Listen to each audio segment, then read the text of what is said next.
Hi, beautiful soul. This is day number 13 of 100 Days to Emotional Power.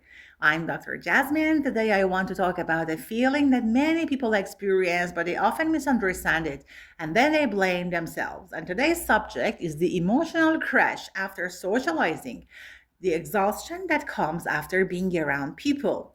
And if you're someone who goes to a family gathering, a school event, a birthday, a cafe, or even a normal conversation, and after that you return home and you feel tired, irritated, heavy, or emotionally empty, then you are not strange or you are not weak.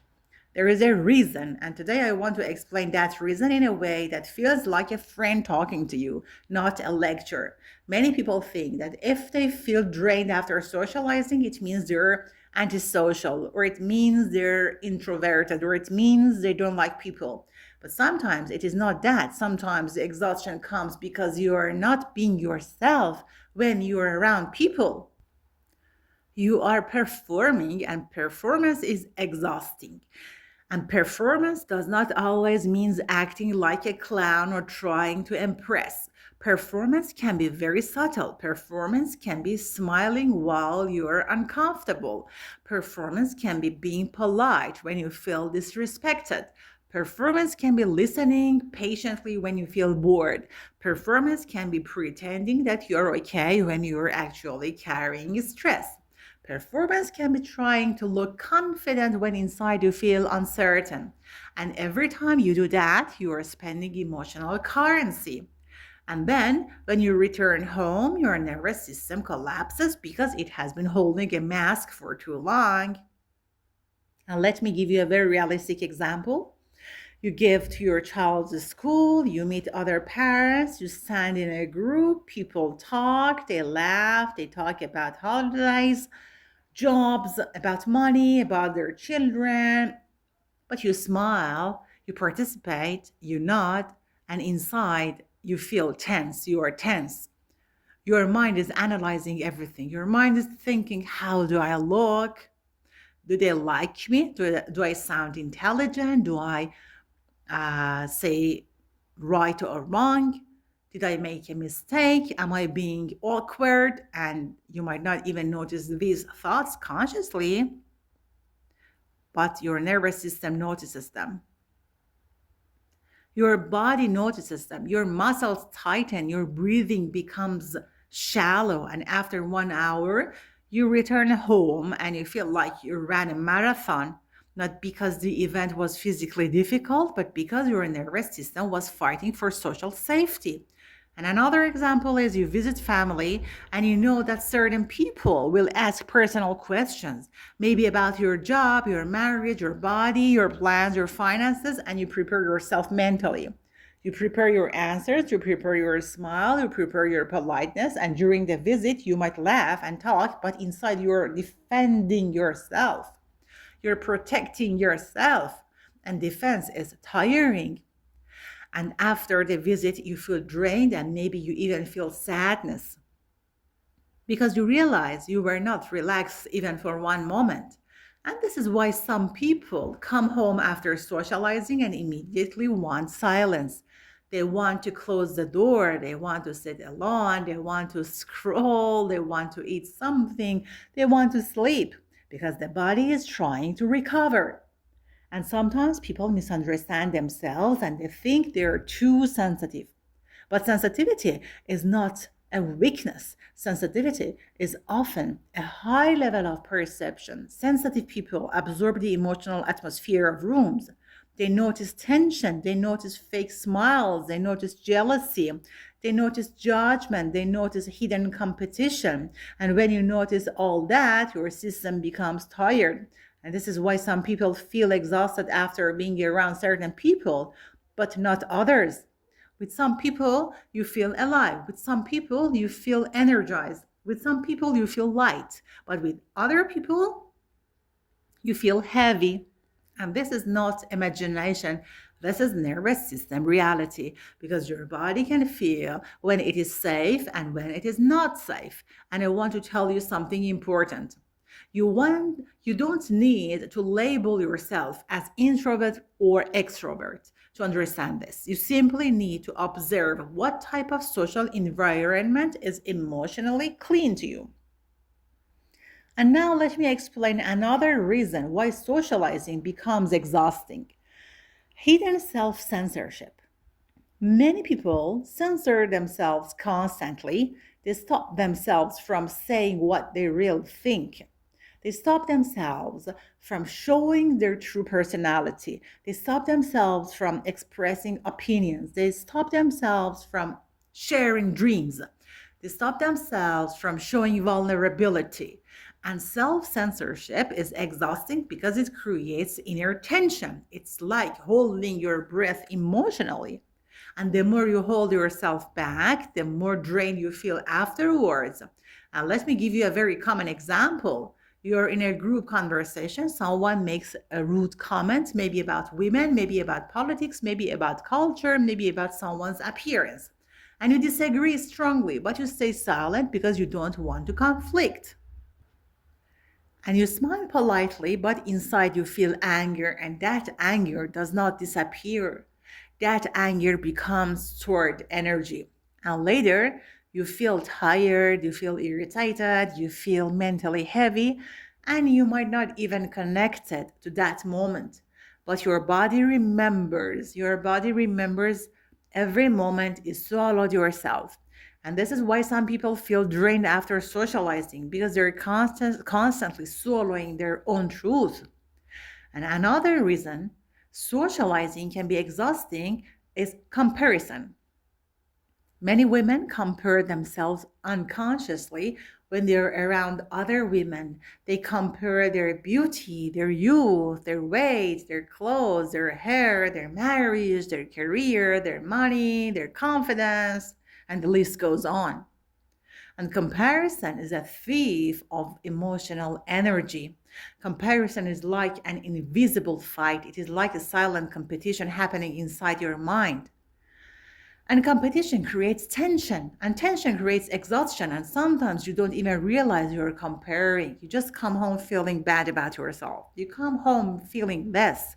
You come home feeling insecure and you wonder why. And the reason is that your mind was measuring yourself against others instead of being present in your own life. And I want to say something very clearly: social exhaustion is often not caused by people, it is caused by the version of you around people, you know? The version that you yourself presented to other people when you're around them. The mask is the exhausting part. The problem is the mask, not you, not other people. The performance is the exhausting part.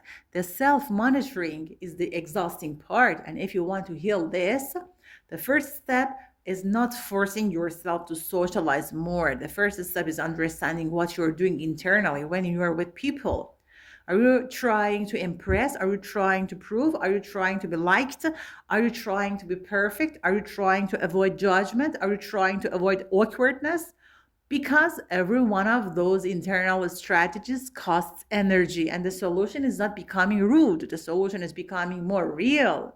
And being real does not mean oversharing. Being real means allowing yourself to breathe, allowing your face to relax, allowing your voice to be natural, allowing yourself to not be entertaining, allowing yourself to not be the one who carries the conversation, allowing yourself to be quiet without guilt. And one of the most powerful things you can practice is entering a social environment with a new inner decision. I don't need to perform, I only need to exist.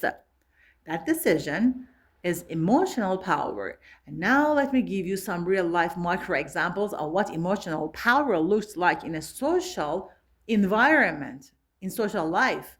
Emotional power looks like not forcing a smile when you are tired. Emotional power looks like not laughing at jokes that feel disrespectful. Emotional power looks like answering questions with short answers without giving your entire biography. Emotional power looks like not apologizing for being quiet. Emotional power looks like leaving early when your energy feels low. Emotional power looks like protecting your time without feeling guilty. Emotional power looks like not explaining yourself. Emotional power looks like not trying to be the most liked person in the room. Because the most liked person is often the most exhausted person. And I want to give you another example that many people will recognize. You go to a social event and you come home and suddenly you start overthinking everything you said. You start replaying conversations. You start thinking, why did I say that? Why did I sound like that? Did I look stupid? Did I look awkward? And this mental replay is also exhausting. It is like your brain is working overtime. And the reason that this happens is because your nervous system was not fully relaxed. When you are relaxed, you don't replay. When you are safe, you don't analyze. Overthinking after socializing is often a sign of insecurity. It is the mind trying to protect you from future embarrassment. And if you want to reduce that, you must practice self compassion. You must practice telling yourself it is okay. I was human. I don't need to be perfect.